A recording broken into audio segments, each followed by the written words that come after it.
Sensuality is an enriching experience that transcends mere physical touch.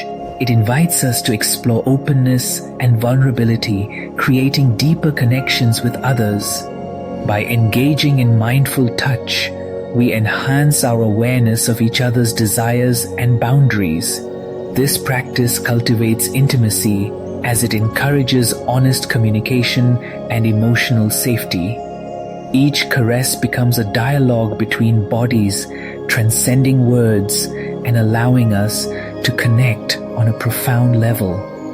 Embracing the art of sensuality fosters trust, reigniting passion and curiosity in relationships. It's a journey of discovery, inviting us to celebrate the beauty of human connection through the transformative power of touch.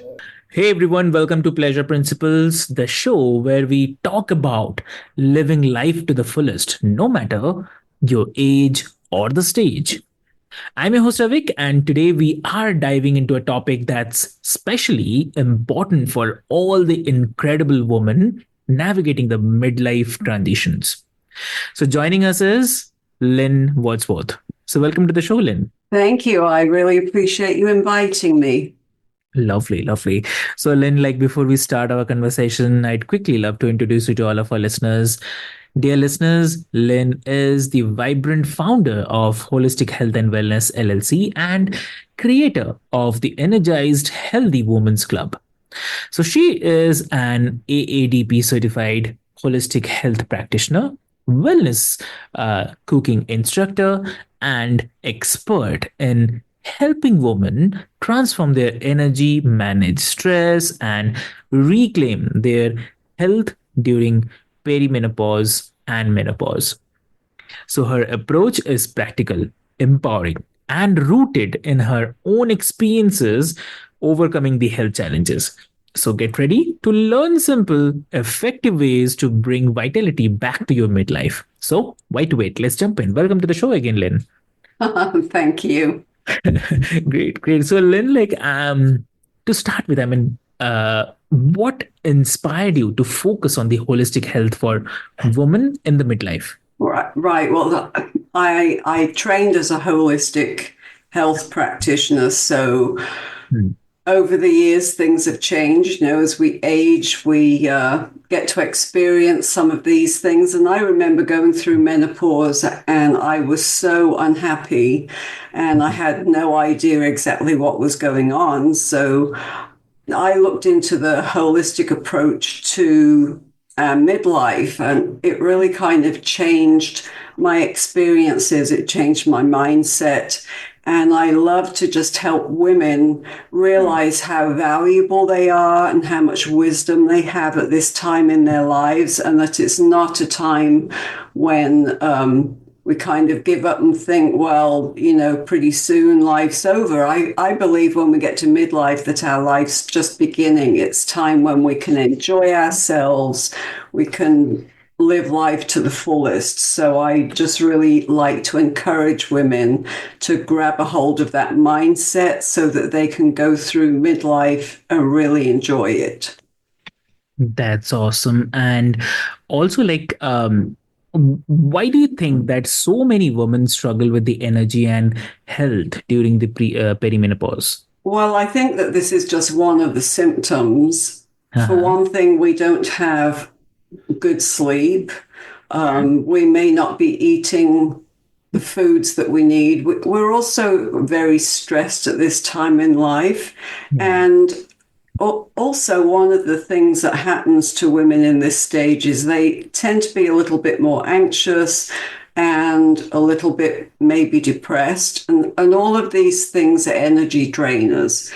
So if we're aware of them and we can tackle them in a way that's easy to implement, we can go back to being energized. I actually find when I started my holistic practices that I was more energized than I'd been my entire life. And I got rid of that 3 p.m. slump. And I think that that's not just something for me. I think it's something all of us out there not just women, but men as well can experience in this midlife phase. Exactly. Understood. And okay. Also, like, if you can share one simple strategy for boosting energy that listeners can try today. Yeah, so the biggest thing is to really cut down on your processed foods and your sugars because they drain us of energy. And if you start Mhm. eating a more whole food, plant-based diet, you'll notice a tremendous change. Just Hmm. that one thing, getting rid of processed foods with all their fake sugars in. Yeah. Okay.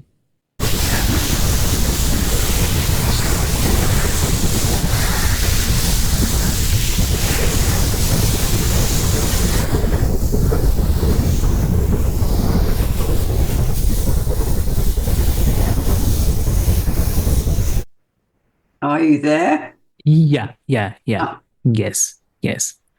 So I was saying like some people believe that midlife means inevitable decline. So how do you challenge that notion? so I can go by what I've seen in my life and I can go by what I've seen in my clients' lives. Mhm. And I think a lot of this is like what I would like to say as old fashioned thinking. We were never really taught much as we were getting into this stage of life from our parents, and especially women whose mothers did not like to talk about menopause.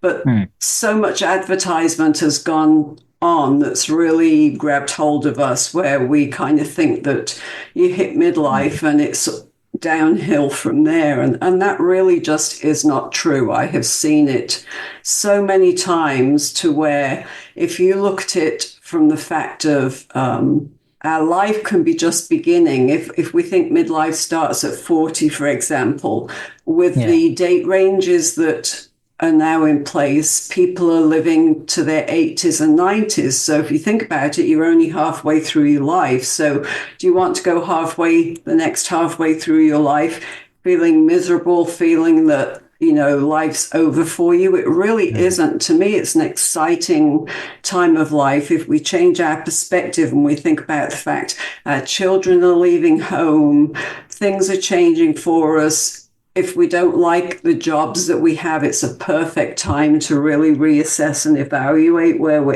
at so that we Hmm. can do something we're passionate about. But the biggest thing is that what we're beginning to see more is that men and women are learning different ways of becoming healthier in these end 40 years or whatever we have left. And we can live it with vitality, vibrancy, and with energy just Hmm. in making some changes with a healthy lifestyle, learning how to manage stress, learning how to live in the present moment as opposed to looking toward the end of your life, but really being grateful for every day that you've got.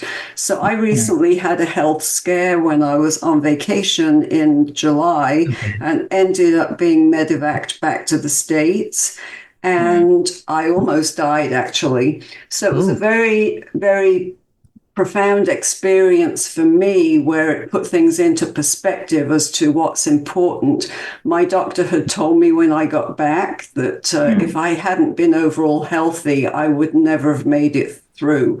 I had Yeah. pneumonia and sepsis tends to be deadly. So to me, it just shows me that the way that we eat, the way that we live can really have a tremendous impact on us. And I've been trying this year to live in the present moment and not letting tomorrow get me worried or the end of the week being stressed with what I know I have to do, but trying to live in the present moment and enjoying my family and enjoying nature and enjoying and having gratitude for being able to get up every day, for having breath in my lungs, for just the smallest things that we can find to be grateful for.